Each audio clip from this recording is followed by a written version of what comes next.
Okay, it's August 19th. It's a Monday. We're officially halfway through the Every Bit Counts challenge. I'm still going strong. Today is the day that I'm going to make my Dandelion Salve. Great for achy joints, stiff joints. Use it for dry skin. That's what in the wintertime my skin gets so cracked and dry. So I'm going to strain this, which this has been in a carrier oil, which is extra virgin olive oil is what I used, and all the dandelions, they went to the bottom now. And for every 2 cups of dandelion oil, you want a 1/4 cup of beeswax pellets, which this is an 1/8, because I think I've only got a cup in there. Whenever I get it measured, I'll know. And then, but it's a 1/4 cup for every 2 cups of dandelion oil.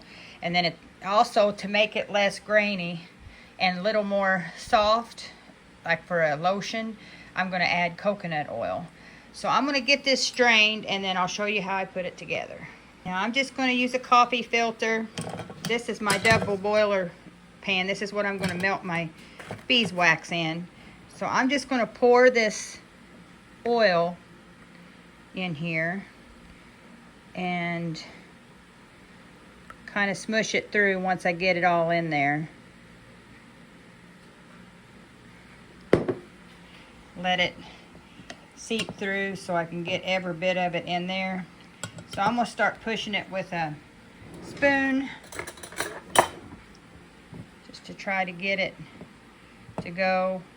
If it don't seem to want to do much, I'll just dump the coffee filter into the strainer itself, but I just wanted it real pure and not none of that dandelion stuff. I could go get a piece of flour sack towel too and put it in that. Cheesecloth maybe. So I'll see how it does here before I get too excited on changing the methods of straining it. Okay, I did dump the coffee filter into this fine mesh strainer. It worked good, and it's good and clear under there. If there's a few pieces of the dandelion gets through, I'm not too worried about it. So I'm going to let this continue I'm going to keep smushing it around so I get all of that oil out, and then we can go and get the beeswax mixed in. Okay, this was just shy of 2 cups, so I just not quite a 1/4 cup of beeswax pellets I'm going to put in there. I just always use this skewer. I keep it in my beeswax bag. That's what I'm going to stir it with. And then I am going to add the same amount of coconut oil.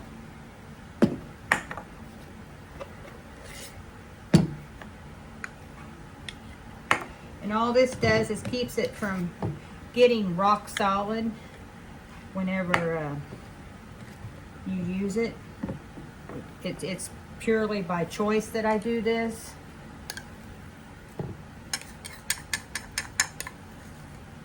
I use it more like a lotion. There. Okay. And this is just the Luana 100% pure coconut oil. I get my beeswax pellets off of Amazon. Now all I'm going to do is get this melted together. And I've got these little tins. I usually keep these on hands because I make my own like bug bite salve with jewelweed and stuff like that. So I've got plenty of them. I get them off of Amazon too. They're not real costly. So I'm going to melt this up. It's not going to take but just a minute or 2 to get it good and melted and combined. And then we'll get on to the next step. Okay, it took literally 2 or 3 minutes. I use a double boiler, and I keep this double boiler just for making oils, or I do melt soy in the wintertime to make my own fire starters for our wood stove. So before I add it into these tins, I've got lavender essential oils. They pair well with dandelions, so I'm going to add 1, 2, 3, 4, 5, 6, 7, 8, 9, 10, 12, 13, 14, 15, 16, 17, 18, 19, 20 drops of lavender oil to put in there.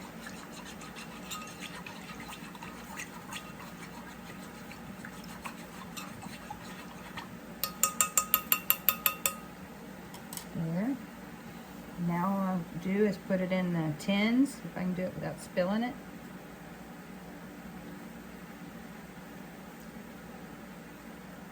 These make great little gifts in Christmas time.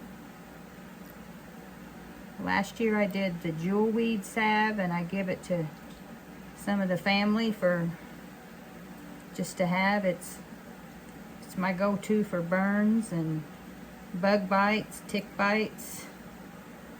I don't have near enough of these tins out.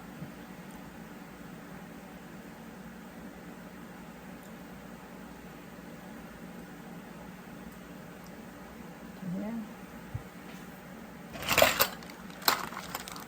Let's try putting it.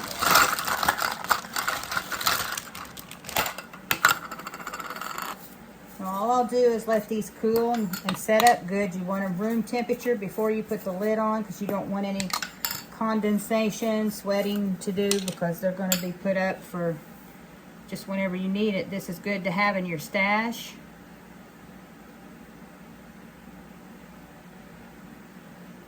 It's just another thing I stock up on. I am allergic to a lot of things, especially scented, the artificial scented perfumes. I can only use just certain ones, but I can use natural stuff. Oh, I need one more yet. And so I like making my own, so I know what's in it, so I don't have to worry about having an allergic reaction. Yeah.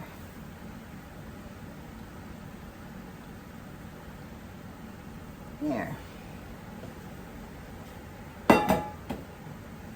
And that's easy peasy. Here we got, now you can see the last one, because I didn't use cheesecloth. I don't know if you can really see it or not. Probably not. The sediment that's in it, that's not going to bother me. It's just a little bit of the dandelion flowers. If I'd have used a cheesecloth or even stuck with the coffee filter, I wouldn't have had that, but the rest of them as clear as can be. This is one I'd keep for myself. I can just put a little star on it when I label it. So anyway, I'm gonna let these harden up, get completely, probably be tonight before I would put the lids on and put them up for, just take one out when we need it. So one project done. I'm gonna see if I can get into something else. I know I've got more tomatoes. I finally got them all out of the freezer. I made all that tomato soup the other day, but I'm getting more. I may just chop these up and put them back in the freezer for whenever I need to replenish my stock on tomato sauce. I know I'm getting more squash today, so I've got to get ready for that, what I'm going to do with it. I need to shred more zucchini. I actually just picked cucumbers out of the garden. I've still got a can of pickles. I need to do more pickle relish. I need to get everything done. I need to do more potatoes. That's still on the back burner to pull out when I can, because we're getting close to apple season. Actually, the orchard we get our apples from is getting apples now. They're getting Fuji apples. So I'll have to be starting applesauce and dehydrated apple chips. And by the time I would get that done, I'm going to be ready to make sweet potato fries. So lots to do. This Every Bit Counts challenge is great. I'm doing it anyway. I'm glad to be doing it with all the other people that's participating. And so on to the next project. Okay, here's what I got done for today. You can see these cute little salves. They're good and solid and smooth. Those are gonna go nice this winter for the dry skins. And now I use it mostly for that dry, irritated skin, chapped skin. But if you look up on the recipe, it's on Pinterest, Dandelion Salve. If I think about it, I'll try and find it and get a link in the description. It is supposed to be good for achy joints and muscles. It's not going to hurt nothing to put it on, but I use it for like the chapped, dry skin. Did get 4 more pints of dill pickles, so that just adds to my tally. I don't know if I'm going to be short this year. I keep having to do small batches. I'm used to using my big canner, but I've had to just use my small one mostly this year. But slow but sure. So I think that's going to do me for today. I'll get back at it in the morning. So until then, this is Shelly from Hodgepodge Hoosiers. Bye for now.